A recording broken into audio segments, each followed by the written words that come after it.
전공의 집단 사직 사태가 악화 일로로 치달으면서 필요한 치료를 제때 받지 못해 피해를 봤다고 호소하는 환자도 늘고 있는데요. 의료 공백을 초래한 의료진이 환자 피해 손해배상 책임을 진 사례가 있기는 하지만 실제 배상을 받기까지는 넘어야 할 관문이 많습니다. 김철희 기자입니다. 전공의들이 근무지를 집단 이탈하면서 곳곳에서 진료 차질에 따른 불만을 토로하는 목소리가 늘고 있습니다. 여기를 갔다가요, 다른 데로 전원, 이번 식으로.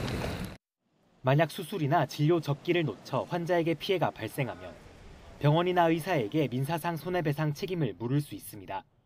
실제 법원은 지난 2004년 병원 권유로 담체관 조영수를 받은 뒤 복통으로 소하다 사망한 환자 유족에게 병원이 배상해야 한다고 판결했습니다. 당시 재판부는 의약분업 사태로 전공의들이 파업 중이었던 상황을 지적하며 설명 의무를 다하지 않는 병원 측이 배상 책임을 진다고 판시했습니다. 지난 2007년엔 간암 환자가 병원 노조 파업으로 정해진 날짜에 수술받지 못해 병세가 나빠졌다며 병원에 손해배상을 청구했는데 병원이 1,000만 원 조정안을 제안해 양측이 수용한 사례도 있습니다. 다만 이 같은 판례에도 환자 개인이 전공의 집단 사직에 따른 피해를 온전 인정받긴 만만치 않다는 게 법조계 의견입니다. 무엇보다 소송을 제기한 환자가 직접 전공의 사직이 불법이란 점을 입증해야 하고 이 불법 행위와 환자의 건강 악화 사이에 뚜렷한 인과관계가 있다는 것까지 증명해야 합니다. 결국 누가 봐도 명백한 과실이 아니라면 손해배상 청구가 받아들여질 가능성이 크지 않은 겁니다.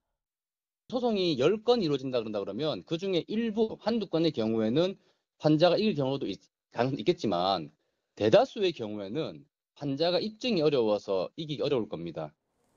또 손해배상 소송 특성상 환자 측이 승소한 판결 효력이 다른 사건에까지 미치지 않아 매번 원점에서 판단을 구해야 한다는 점도 환자에게 불리한 요소입니다.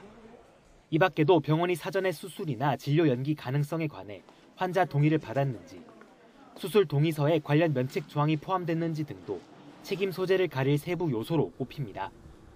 YTN 김철입니다.